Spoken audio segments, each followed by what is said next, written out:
8.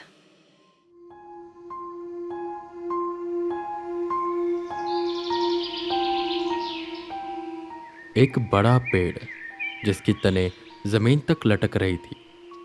बड़े बड़े पत्ते और वो पेड़ अपने आसपास एक अजीब सी मनहूसियत लिए हुए था। उसके बड़े तने पर एक लाल धागा बंधा हुआ था और उसके सामने एक मूर्ति थी, काली माता की मूर्ति, जिस पर अभी अभी वेदा को ताजा खून दिखाई दे रहा था। जैसे थोड़ी देर पहले यहाँ पर कोई आया था जिसने खून चढ़ाया है। पर किसने? वेदा सोच में पड़ गए। वेदा बस उस पेड़ के सामने खड़े ये सोच रहे थे कि यहाँ पर ऐसा क्या है, क्योंकि वेदा को वहां पर कोई बेताल की एनर्जी सेंस नहीं हो रही थी। उन्हें बेताल का ऑरा पता था और वो काफी स्ट्रांग पावर होती है, पर यहाँ पर जो स्पिरिट थी वो बेताल जितनी स्ट्रांग तो नहीं थी, पर नेगेटिव बहुत ज़्यादा थी। ऐसा लग रहा था जैसे उसके अंदर बदले की भावना है और ये बाहर आना चाहती है। और ऐसा लग रहा था कि अगर ये बाहर निकल गई तो सब कुछ बदल देगी और एक एक को मार देगी। पर जैसा उन अघोरी बाबा ने वेदा को बताया था यहाँ पर बेताल है, तो वेदा ऐसा क्यों सेंस कर रहे थे? वेदा को कुछ भी समझ नहीं आ रहा था। वेदा बस यही सोच रहे थे कि तभी वेदा को अपने कानों में एक आवाज सुनाई दी। यहीं पर गड्ढा खोदो। क्या कर रही हो? उसे बाहर निकालो, आजाद करो उसे। सुनो, गड्ढा खोद कर वो मटका निकालो और फोड़ दो उसे। जल्दी कर, क्या कर रहा है? मटका निकाल और फोड़ उसे। ऐसे कैसे तू ताकतवर बनेगा? निकाल। ये आवाजें आस पास से आ रही थी और अब वेदा को एक और नेगेटिव एनर्जी सेंस होने लगी। कौवे तेज तेज कां कां करने लगे और इन कौवों की कां कां सुनकर वेदा को कालराज की याद आई। उन्हें कालराज को हराना था, उसे मारना था और उन कैद आत्माओं को मुक्त कराना था। पर उसके लिए उन्हें ताकत चाहिए थी। उन्होंने सोचा अब जैसी मर्जी आत्मा हो वो इसे पकड़ेंगे और इसकी ताकत को अपने अंदर समाहित करेंगे। वेदा ने वो लाल धागा काटा और उन काली माता की मूर्ति को साइड में किया और वहां पर गड्ढा खोदने लगे कि अचानक उन्हें लगा कि उनके पीछे कोई खड़ा है जो गहरी सांसें ले रहा है। इससे पहले वेदा पलटते कि वेदा के सिर पर किसी ने जोर से वार किया, जिससे वेदा जमीन पर गिर गई। धुंधली धुंधली आंखों से उन्हें दिख रहा था कि एक बूढ़ा शख्स जिसके हाथों में डंडा है वो वहां पर खड़ा था और कुछ बदबदाए जा रहा था। पर वेदा समझ ही नहीं पा रहे थे। वेदा की आंखों के सामने अंधेरा छा गया। कुछ देर शांति रही कि वेदा को शोरगुल सुनाई देने लगा। ऐसा लग रहा था जैसे कहीं आग लगी हो। वेदा एक झटके से उठे तो उन्होंने खुद को एक गांव में पाया जहां रात हो रही थी और गांव में आग लगी हुई थी।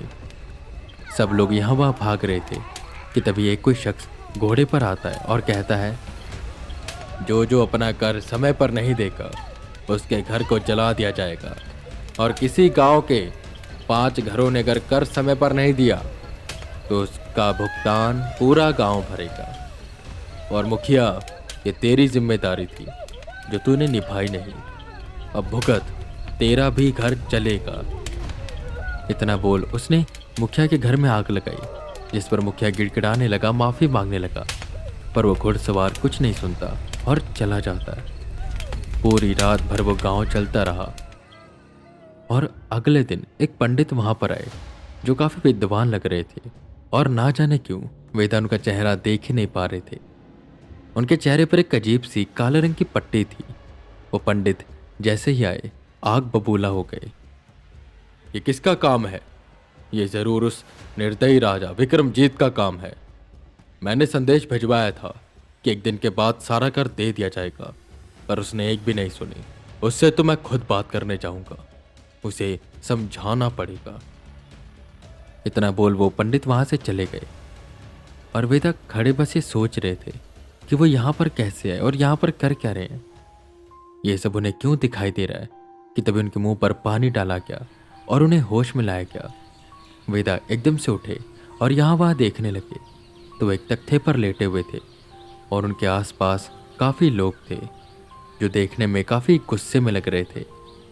आप सब कौन है और और मैं यहाँ पर क्या कर रहा हूँ? वेदा ने पूछा, जिस पर उस गांव के मुखिया आगे आए और गुस्से में बोले, ज़्यादा जवानी है तेरे अंदर, ज़्यादा खून उबाले मार रहा है। जो तू उसे आज़ाद करने आया था। तुम तो कल के शहरी लोग यहाँ पर आते हो, ऐसी शक्तियों को छेड़ कर चले जाते हो, पीछे से हमें भुगतना पड़ता है। अगर खून में ज़्यादा उबाल आ रहा ना, तो निकालो उस मटकी को और ले जा अपने घर।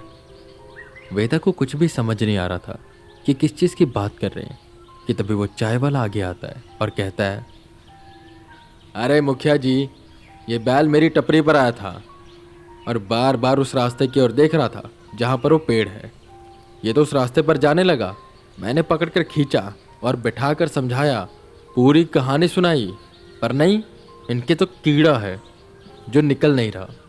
वहाँ से तो चला गया, पर जंगल के रास्ते इस पेड़ के पास आ गया। शक तो मुझे पहले से ही था। अच्छा हुआ मैंने बंसी को भेज दिया वहाँ पर, वरना आज ना जाने क्या अनर्थ हो जाता।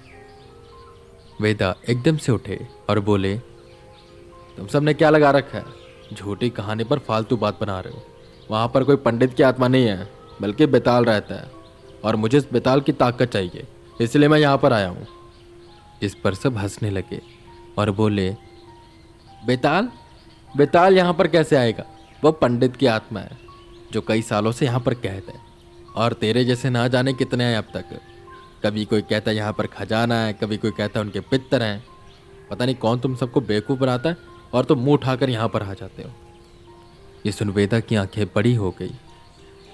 मुझसे भी पहले यहाँ पर कोई आया था? मतलब उस मटके को निकालने कोई और भी आया था?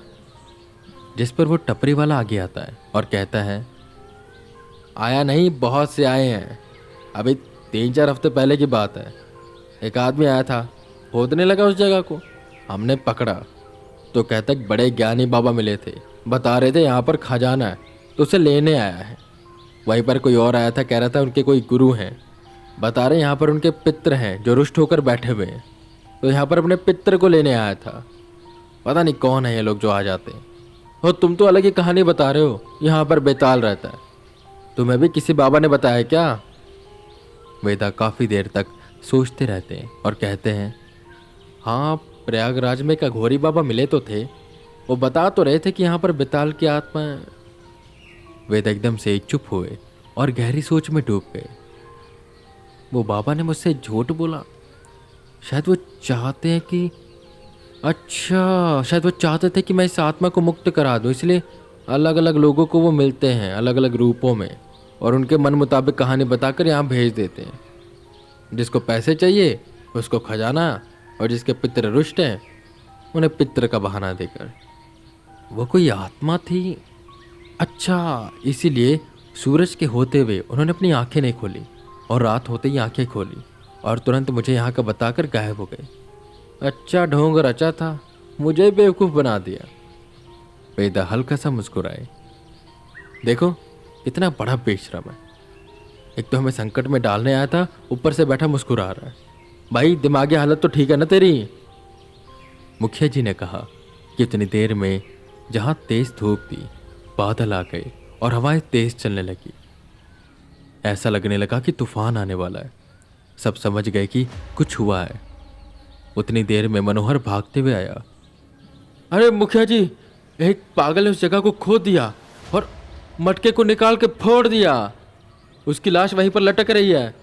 भैया, अनर्थ हो गया, अनर्थ, भागो ये जगह छोड़कर। इतना बोल मनोहर वहां से भाग गया और सब ये सुनकर डर गए। वेदा और बाकी सब भागकर उस पेड़ के पास आए तो वहां पर एक आदमी की लाश पड़ी थी, जिसे मारकर उसी पेड़ से उल्टा लटका दिया गया था, और वहां पेड़ पर कुछ लिखा हुआ था संस्कृत भाषा में। वो भी उसी शख्स के खून से लिखा गया था। वेदा आगे आए और उसे पढ़ने लगे। यहाँ पर लिखा है, मैं वापस आ गया हूँ। अब कोई भी गांव में जिंदा नहीं बचेगा, और जो यहाँ से भागने की कोशिश करेगा उसे मार कर मैं इसी पेड़ पर टांग दूंगा। यह तो बहुत बड़ी समस्या हो गई। यह सुन सभी गांव वाले डर गए और वेदा को भी एक तेज पावर सेंस होने लगी। वेदा ने माथे पर हाथ मारा। वो करने क्या आए थे और अब कर क्या रहे थे? पर यहाँ पर सबकी जान बचाना उनका प्रथम कर्तव्य था, तो वो तैयार हो जाते हैं उस पंडित से लड़ने के लिए। जिसका गला काट दिया गया था और जिसकी आत्मा इस पेड़ के नीचे कैद थी। वेदा खुद भी एक पंडित थे और उनका सामना एक पंडित से होने जा रहा था। और ये देखने वाली बात थी कि अब क्या होगा, क्योंकि इससे पहले वेदा ने कभी भी किसी पंडित की आत्मा से लड़ाई नहीं की थी। हालांकि बात यह थी कि उन्होंने ब्रह्म राक्षस का सामना किया हुआ था, पर उस ब्रह्म राक्षस ने भी वेदा के पसीने छुड़वा दिए थे। तो ये पंडित की आत्मा उनका क्या हाल करेगी, जो बदले की भावना से भरी हुई है और जिसके अंदर पूरा गुस्सा है।